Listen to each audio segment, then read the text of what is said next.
These are the standard input-output functions which are defined in, or the definitions for these functions are present in header file stdio.h, that is standard input-output.h. That is the reason why we should include this header file at the beginning of the program. And the header file can be included with the help of include directive. And what this hash indicates? Hash indicates it is a preprocessor directive. What we are telling to the compiler? We are telling to the compiler that include the header file stdio.h, that is standard input output.h in our source file. So then let us see how we can perform the input operations. That means how can we get how a program can read the input from the user or the programmer.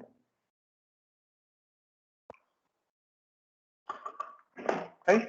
So if you want to read a single character, the function for that is getChar, that is get a single character from the keyboard. Its general syntax is the left hand side will be having the variable where you want to store the character which is read from the keyboard, and at the RHS we have the getChar function.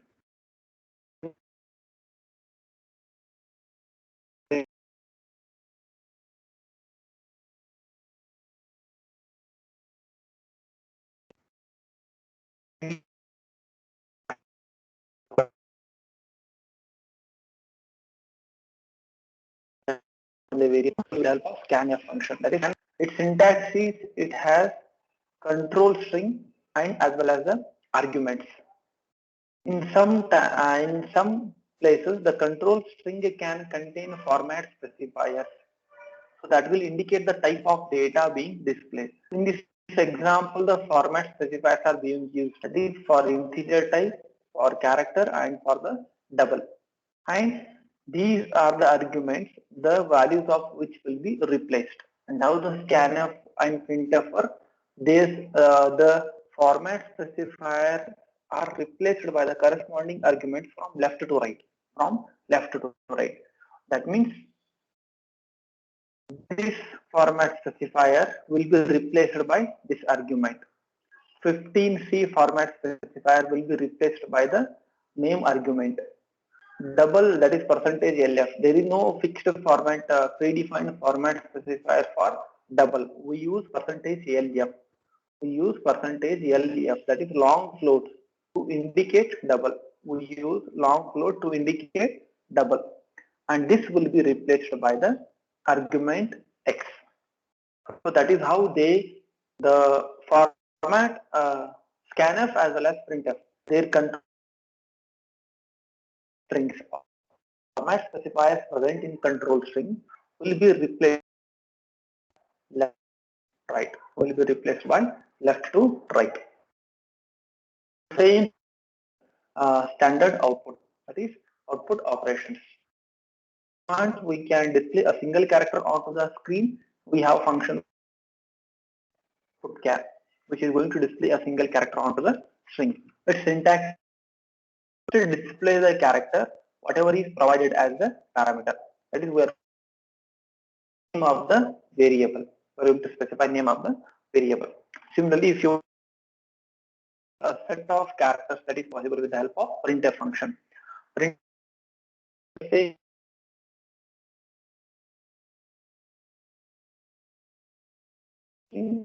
part is control string, second part is set of arguments. Typical of the control string can contain format specifiers which indicate the data to be displayed. For example, in this printer, these types of data we are trying to display. What are the data? Integer type of data, character array, as well as the double data. And these will be replaced arguments. That is, num replaces the first format specifier, the second format specifier, X replaces the third. So printf as well as scanf, they will be replaced by the arguments from left to right only. They will be replaced from left to right. Okay. So let us see one sample program. So it is sample program. We have included the required header files. in the very beginning, what we have here is comment line. What this comment line indicates? Comments are non-executable statements. They will be skipped by the compiler. So we are just giving one instruction here. What is that? Program for demonstrating input-output operations. So here, whatever instruction you want, you can write those instructions. Next, we have main. As we know, every program should have one main function. Every program will have the main function. Within main, we are declaring variables. That is integer type of variable called age, floating point type of variable called average marks, character array called name of 10. I think this was explained in the previous class. This we have covered. Okay, this what it does is it clears the screen. And whenever we are asking user enter the name of the student, so this will be displayed as it is on the screen, and whatever name you enter, that will be scanned by the scanf statement. And the format specifier here is %s. %s indicates string because we are reading collection of characters. We are reading collection of characters called name. So name will be stored here like this. Here what we have declared in the beginning: integer variable age, average marks float, character name. So this is what is character name, and what size we have given for character.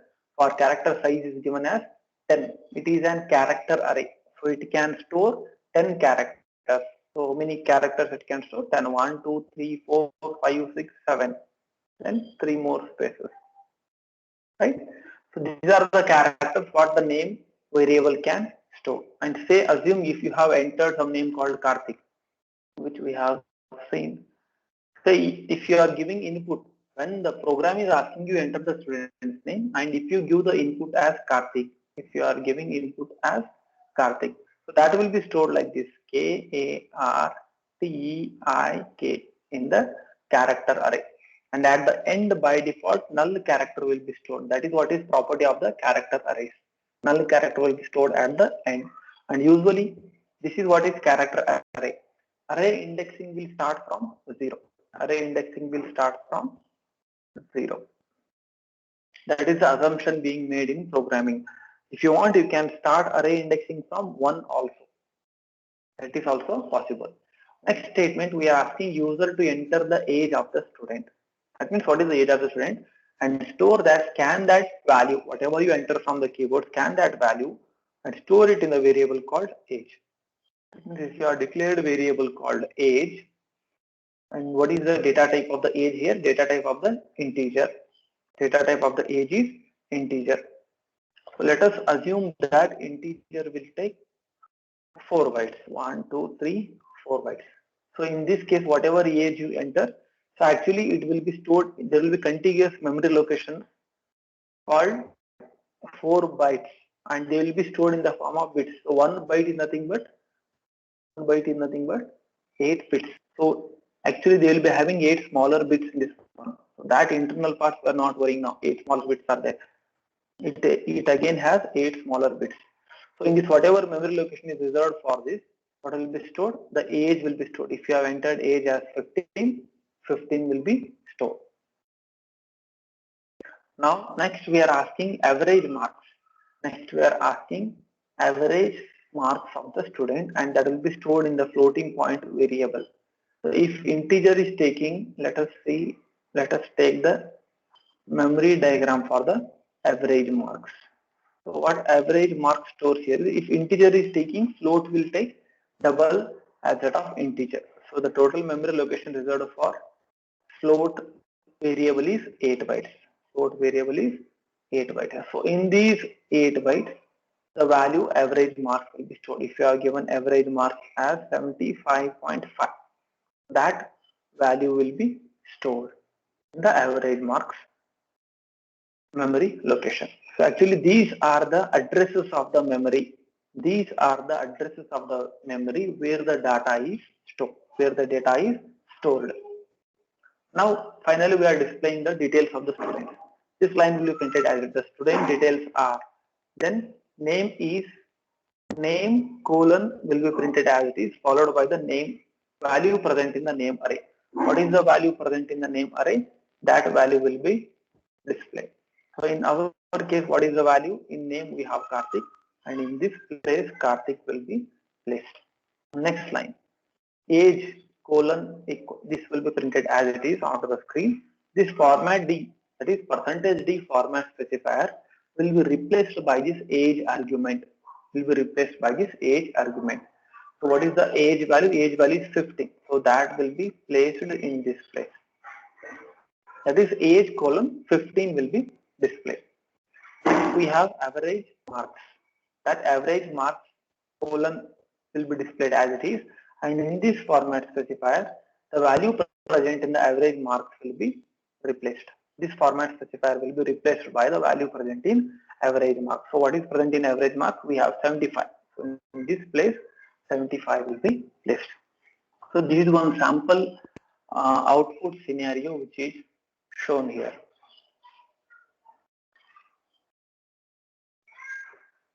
I'll try opening, but let us see. Right. So this is one sample execution where student's name is being asked for the user, and we have entered as Karthik, age is entered as 15, and average marks as 75.45. And the details are being displayed. First print will be displayed as it is. As you can see here, this was the programming. Right. So these were the lines. The first line is printed as it is in the output. Then the second line, name colon is, it is going to replace the Karthik. Then age equal to 15.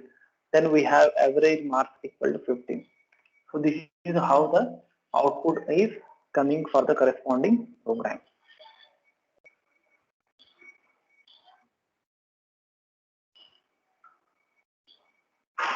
It's still opening. Let us see whether I can. I would like to do the demonstration. Let us see if it works. I'll do the demonstration also. This is what is the program analysis which we have, which already I have explained line by line. What it does here is it's going to read a string, read the age, read the average marks, then display the corresponding values. That is name, age, and average marks. Similarly, how we can perform input and output operations with the file, like how we can talk to the program during the execution. We can also perform, we can also store the data onto the file, and we can also read the data from the file. That is what is dealing with file input output operations. So file set of and the lines will make a string. The collection of those strings is nothing but a file. And how do we open a file? If you want to open a file, you can open a file, read, write, or append mode. There are 3 modes of opening a file. So whenever you want to open a file, there are 3 different modes.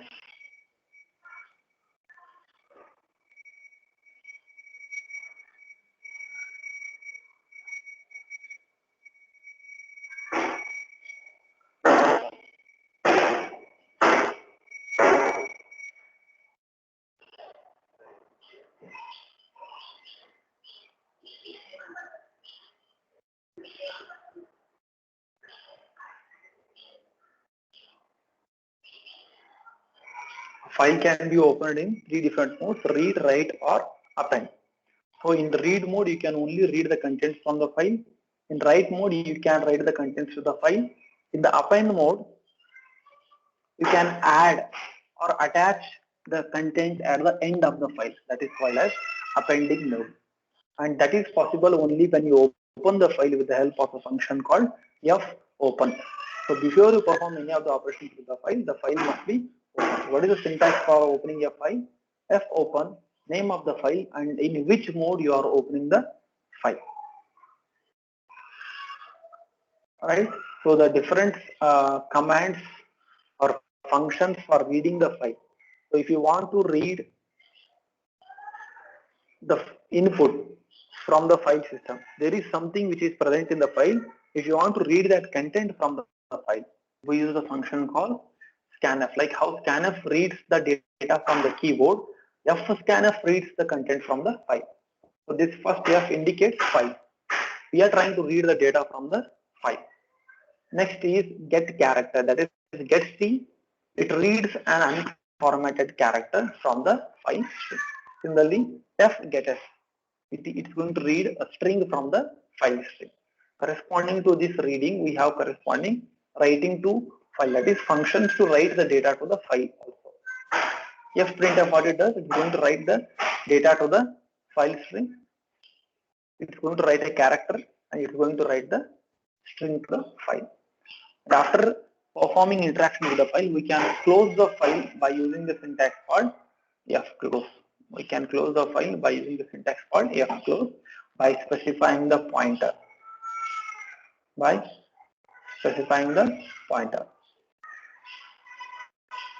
One second, I'll try to check whether it works or not. Yes, program 1.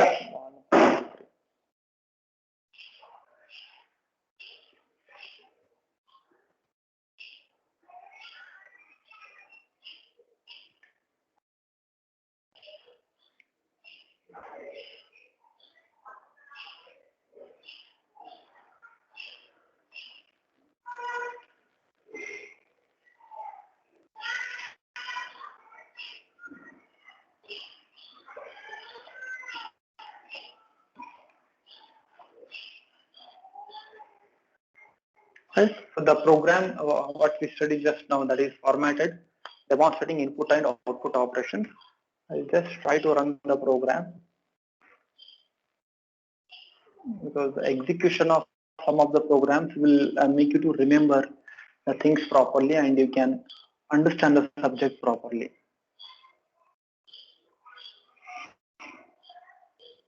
Right. So this is what is the sample execution of the program. Right. So this is what we are going to declare all the variables. And this is for the program. What is the first line which is being printed here? If you can see, it is asking enter the name of the student. Apostrophe is displaying like this. It is this problem with the system. Enter the student's name. That means the first statement here is asking user to enter the name of the student, and here you are supposed to enter the name of the student. What name we are giving? Karthik. We are giving name as the Karthik. Then you have to press enter. You have to press enter. Next line will be displayed. Again, it is asking user what is that? Enter the age of the student. Then you have to give the age, and that will be stored in a variable called age. Then press enter. Enter the average marks of the student, and that will be stored in the variable called average marks. Say I am giving average marks as 75.5. Then I will press enter. Once you press enter, all these printf statements will be here. Only this scanf, this scanf, this scanf, and this scanf. These three scanf statements are expecting input from the keyboard. That is how we are interacting. But the remaining printf statements, they don't need any input from the keyboard. They are just giving the output onto the screen. What is that? First, this line will be printed, then name will be printed, then age will be printed, then average mark will be printed. So once I press enter, you can see on the output screen, the student details are name Karthik, age is 15, and average mark is 75.50. This is how the programs, we can interact with the system by using input-output statements. Input-output statements, that was the program. And file input-output stream. Right, this is what we have discussed. And for this, we need executable file that I'll be demonstrating if possible by using Turbo C compiler. Turbo C I have not yet installed. I'll try to install and give the demonstration. Right, I think okay, file this program I have not explained. Okay, what this program says, file program. This is what is the main function, argument C and argument V. What it indicates, the total number of command line arguments what we are passing to the program before the execution, and what it contains, the details of command line arguments. It is going to contain details of command line arguments. File is a predefined data type in C. We can define variables of that particular file. It is a predefined structure in C. C. And what is that pointer we are declaring? Fs, we are giving name for that variable. You can give any other names also. You are free to give. You can write 5, then star any other name also you can use. That is possible. Then character array, character variable ch, double long count, that is long variable count. Then clear the screen, just destroy the screen. We're going to check the condition, how the if statement works. If statement works in such a way that if this condition is true, then only we will execute this statement. That means minimum 2 command line arguments you should give during the execution. That means first name of the executable file, then name of the file.